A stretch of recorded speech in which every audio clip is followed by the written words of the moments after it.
Good evening, YouTube. You guys are now watching another segment of the TheCaliEffect. Today, we're going to be talking about the OCG ban list.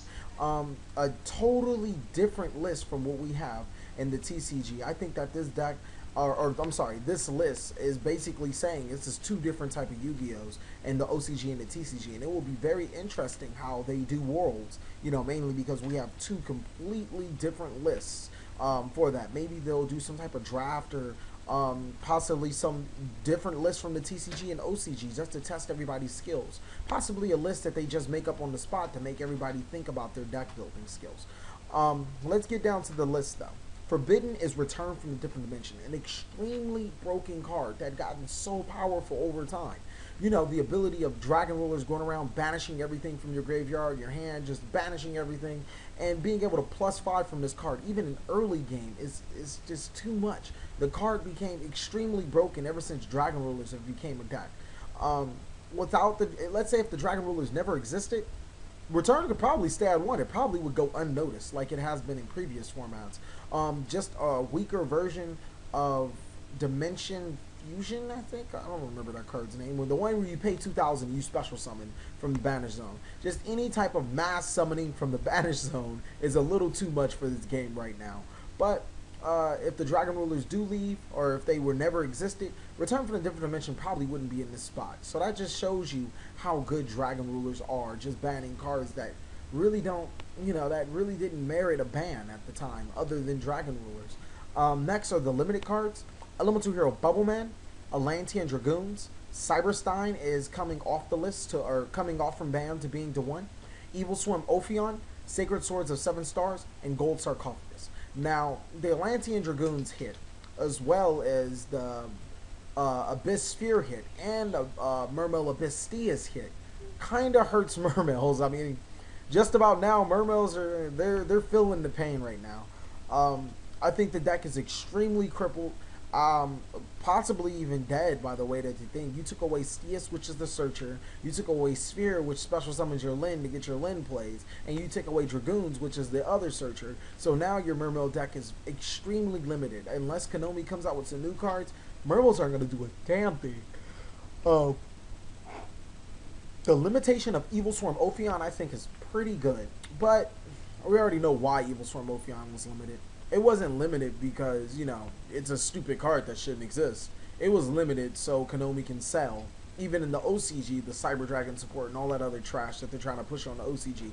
Because as much as people don't think about it, Konami still wants to make money in the OCG. They don't care. I mean, if they don't care as much about rarity, they care about selling stuff. So, I mean, it's kind of obvious when you know Dark Arm was a rare for them, and Dark Arm was a secret for us. So, whatever. That is a pretty big hit for Ophion because all you need to do is get past that one Ophion. Granted, they do have their Kirkions, they do have a couple other ways, but they have to waste those valuable resources which they would be wasting, or which they would be using on other cards to bring back that Ophion. I think that puts a little more stress on the deck. It makes it a lot slower, and maybe some other decks could be able to thrive against it and could be able to, you know, just take advantage of, you know, Ophion being at 1. The Key Beetle lock is still annoying, but I'd rather deal with the Key Beetle lock than Ophion, especially since the Key Beetle lock is a 2-card combo while Ophion is Ophion.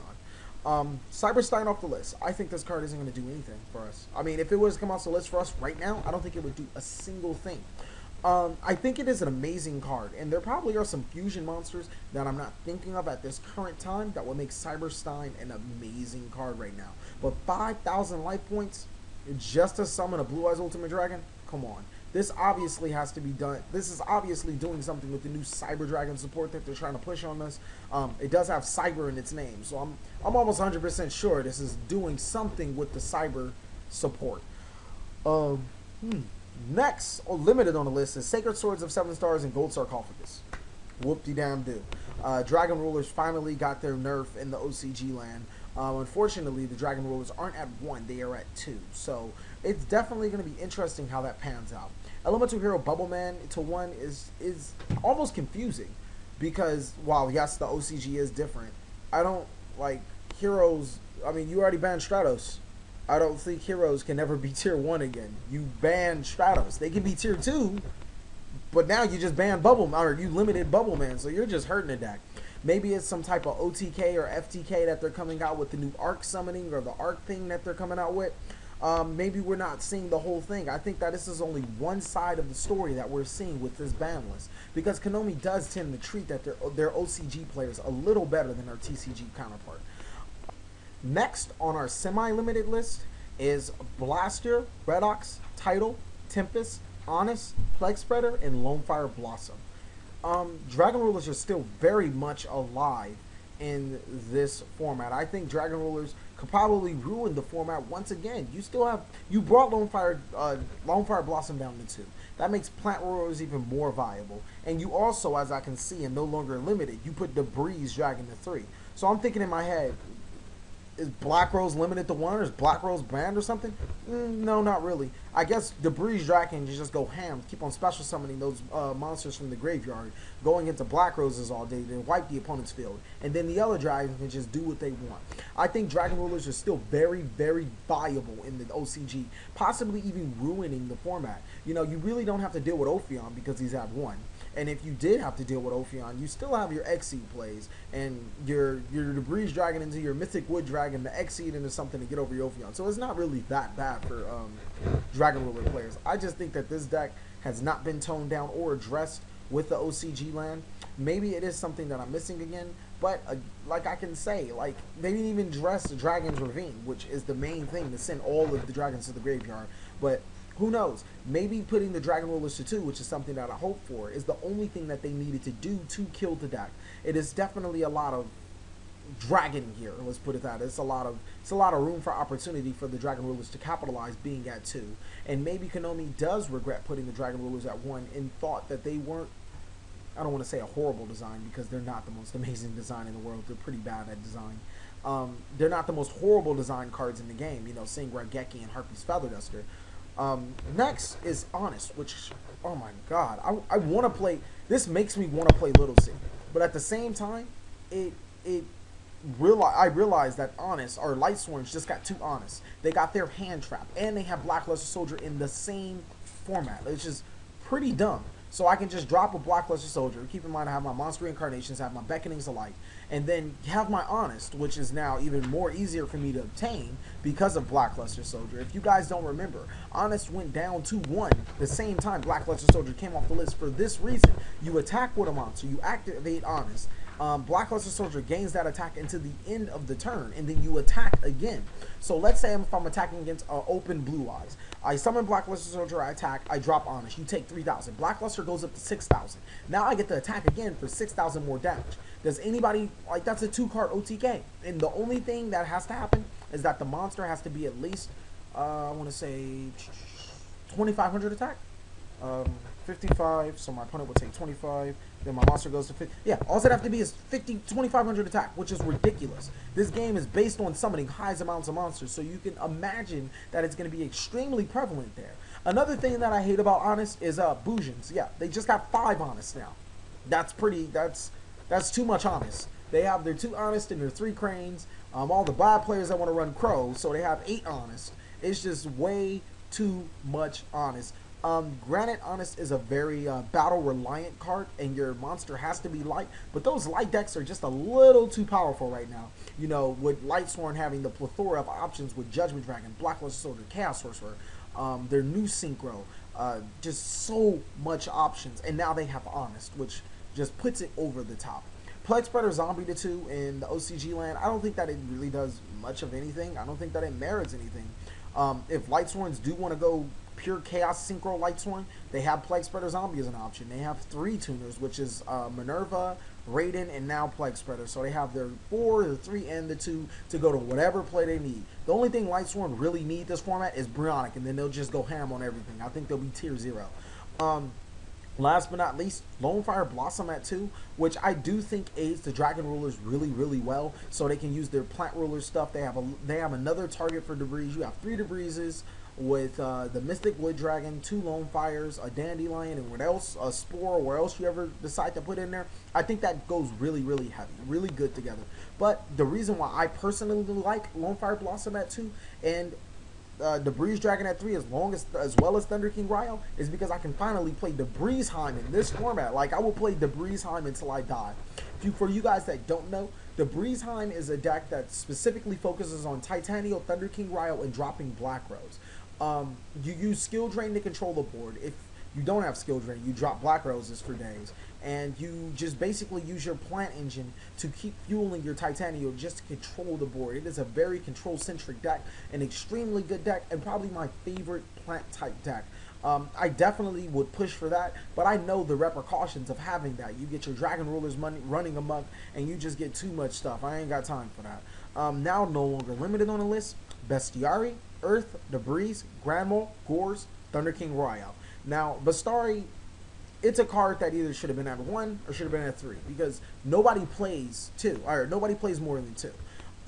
Granted, I guess that new Gladiator Beast card that came out could benefit, you know, from 3 Bestiari because it requires you to have the Gladiator Beast in hand.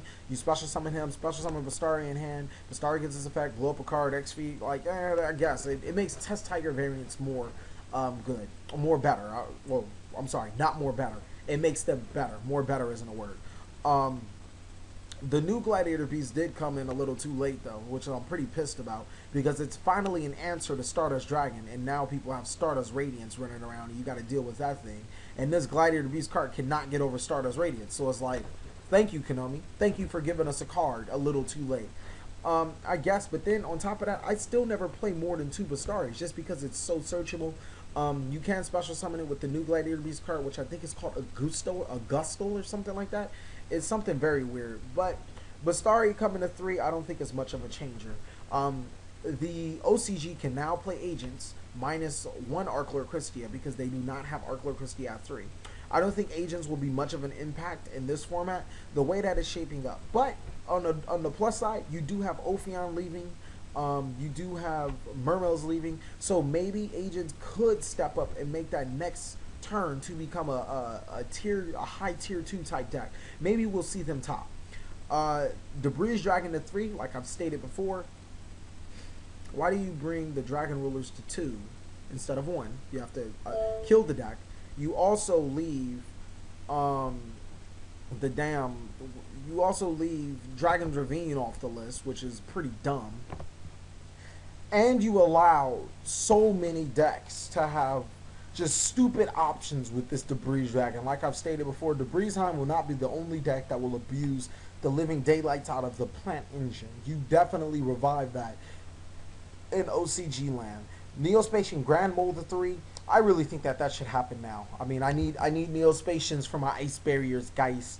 But I would play the Neospatian build that you guys seen me play earlier with triple Neospatian Grand Mold because it's just so amazing. It really feels good. I would definitely give this list a try in the OCG land. I just wouldn't be playing Mermail because it's dead.